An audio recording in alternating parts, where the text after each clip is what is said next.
On his summer holiday, a diver found an old camera on the seabed during a diving trip. Judging from the model of the camera and the amount of algae on it, the camera seemed to have been there for several years. He did not hesitate for a moment and immediately took the camera out of the water. He wanted to know if there was still a memory card in it and quickly opened the camera. To his surprise, the memory card was still there. When he saw the pictures on the memory card, he called the newspaper. On the morning of May 13, 2019, a diving team from a coastal town in Canada prepared for a diving excursion. The reason for this dive was that the diving team wanted to get to know the waters of Canada. Besides their love for diving, the team was also interested in sea creatures. The intention was to dive and take notes of all the sea creatures they encountered. But the purpose of that day soon changed. When the team loaded up the boat and headed out into the deep blue sea, they had no idea what adventure the depths of the ocean had in store for them. The team especially wanted to dive into the cold water to study all kinds of starfish. They hoped to be able to take a few starfish with them to investigate their behavior. But when they reached the seabed, something caught one of the divers' attention. At first, he had no idea what the object could be. So the diver and his partner got closer, determined to find out. Once the divers got close, they saw what it was, a camera. At this time, however, neither of them had any idea what consequences finding this camera would have. Bo, left, and Tanya, right, were the members of the diving team who noticed something strange on the seabed. Bo saw the camera first. When he pointed at it, Tanya also knew that the strange square object did not belong on the seabed. They swam towards the camera. They both wanted to keep the ocean clean, and an ocean is no place for a camera. But when the two divers got closer, they noticed that it was full of coral and all kinds of fish were swimming around it. Still, they decided to take the camera out of the sand and continue diving with the other team members. But Bo could only think of one thing. After Bo discovered the rusty camera, he put it in his diving bag and continued his investigation.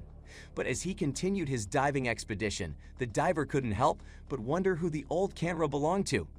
But even more importantly, how did this camera end up on the seabed, so deep in the water and so far from shore? And how long had it been there? What exciting story was hidden behind this camera? When all the divers were tired and had got back on the boat, Bo said, "Look what I found." As you can imagine, the whole team was curious and wanted to know everything about the unusual find on the seabed. When Bo told them what he found, the old camera caught the attention of one of his team members, Jason. What was so special about this rusty camera? Jason's a marine biologist. That's why he went on the dive. He was a little disappointed with the dive trip. But when he looked at the camera, he was surprised by all the algae and animals that were living on it. According to Jason, the camera could have been there for at least 5 years. He decided to open the camera to see what else he could find inside. But what he discovered was almost too good to be true. When Jason opened the camera and looked inside, he couldn't believe his eyes. Although everyone could see rust and algae on the outside of the camera, nothing could prepare them for what was on the inside. Inside, he found not only more rust, but also a sea cucumber, 2 starfish, and lots of algae. For Jason, who was a biologist, this was a big find. Nature had found a way to use the camera as a shelter for starfish and algae. But then his friend, Bo, suddenly discovered something. A memory card. Could there anything on it? Because the camera had been lying on the seabed for several years, no one believed that the memory card would still work. But Bo knew that memory cards could take a beating. When he removed the memory card from the camera, he was right. It looked pretty good. But that's how an even bigger mystery began. When Bo discovered that the memory card was almost intact, he felt a wave of excitement flowing through him. My first thought was, are there still pictures on the card? He remembered. Even in the interview, months after they found the camera, Bo could barely contain his excitement about solving this long-forgotten mystery.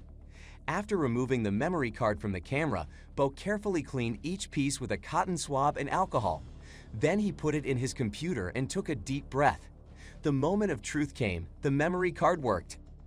Bo was very happy to see that not only was the memory card still working, but it also contained a lot of photos and videos. Hopefully the contents of the memory card would lead the team to the owner of the camera. But finding the owner became a difficult task. At first, Bo felt intrusive browsing through someone's photos, but he didn't know any other way to find the owner. So they started looking at the pictures one by one. While scrolling through them, the pictures turned out to be from 2008, and then they saw one family picture. Even though Bao had access to the photos, he still felt bad looking through someone's personal belongings. Apart from the family photo, there were also pictures of a rescue operation on the memory card, so the owner was involved in an accident, Bao thought. Considering the pictures were on the memory card, he figured that they had to be very valuable to the owner, so Bao wanted to continue his search anyway. He decided to ask his diving buddy, Tanya, below, for help. They had found the camera together, so she was all too eager to help solve the mystery of it. After thinking for a while, Tanya realized that their best option was to find the owner of the camera by posting the pictures on social media. The next day, they put the pictures online with the hashtag detective. One day later, the photos went viral. The photos received hundreds of reactions, likes, and retweets. Despite all the interaction and feedback, the rightful owner still hadn't responded. A few days later, Bao and Tanya decided to change their plan. And with success, after a few days, Bao and Tanya realized that the posts on social media hadn't done anything to find the owner. After a lot of thinking, Bao and Tanya decided to call the newspaper to post an article about the lost camera. But the local newspaper refused to cooperate because they failed to see how important the camera could be to its rightful owner. So they decided to print the pictures themselves and hang them all over the city. Believe it or not, it didn't take very long before a man from the Coast Guard remembered the pictures of the rescue operation. Apparently, one of the men in the photos was rescued a few years ago from a shipwreck. It turned out that one of the men in the photographs was Paul Burgoyne, an artist from Canada. Apparently, Paul Burgoyne had lost his boat in 2008 when it sank not far from where the diver had found the camera. The Coast Guard who recognized the man was a good friend of Paul's. He would call him and tell him that the camera had been found. Bao and Tanya gave the Coast Guard the memory card and he would give it to his good friend, Paul. Meanwhile, Bao and Tanya were delighted that their hard work had finally yielded some results. What they didn't know, however, is that the story wouldn't end there. 2 months had gone by when Bao suddenly received a phone call. On the other end of the line was none other than Paul Burgoyne. Paul was very happy and grateful to be able to speak to Bao. Apparently, Burgoyne could not believe that the diving team had found his long-lost camera. And as Bao had thought, Paul told us how much the camera meant to him. When I heard that my camera had been found after all these years, I had tears in my eyes of happiness, said Paul. During the phone call, Bao was finally told about the mysterious history of the camera.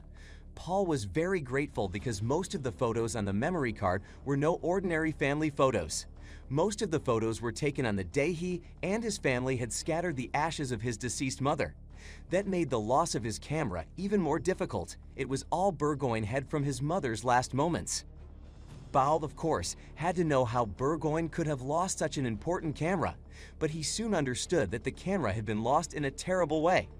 It was the year 2008 that we scattered my mother's ashes, Paul said. I went to the coastal town in Canada to spread her ashes across the ocean with my brothers and sisters. That was her greatest wish. We went on the boat. It was a quiet and beautiful summer afternoon. The sun was high in the sky and a small breeze was blowing through our hair. It was a beautiful day to make our mother's last wish come true. But on the way back, everything changed for the worst and suddenly we were in the middle of a storm. As we sailed through the storm, I tried to stay calm and rely on my skills. But the sea became very wild and the boat crashed into some hidden rocks near the shore. In the ensuing panic, I plunged from the boat into the water and lost almost everything, except for my camera. It was as if all hell was breaking loose. After Paul's boat had crashed into the rocks and the hull had fallen apart, it quickly sank into the ocean. Within minutes, Paul was trapped in the icy water. He soon developed symptoms of hypothermia and saw his whole life flash before his eyes. He thought that he would never come out of the horrible accident alive.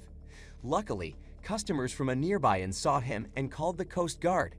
Believe it or not, Paul and his family had to stay in the cold water for 6 hours. They were eventually rescued and brought back to the coast. Paul managed to capture everything on his camera. But while sailing back to the coast, the lifeboat rocked against a wave and Paul lost his camera. Now he had literally lost everything. Fortunately, after a short stay in hospital, he was able to go home a healthy man. But his belongings were lost forever, or so he thought.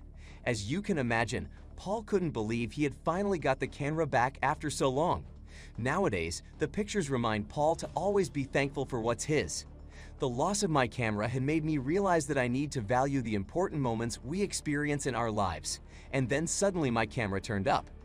Bo and Tanya never expected that their diving trip to the bottom of the sea would bring about so much. It was a small effort to get the camera out of the water, but it turned out to have an amazing impact on the owner.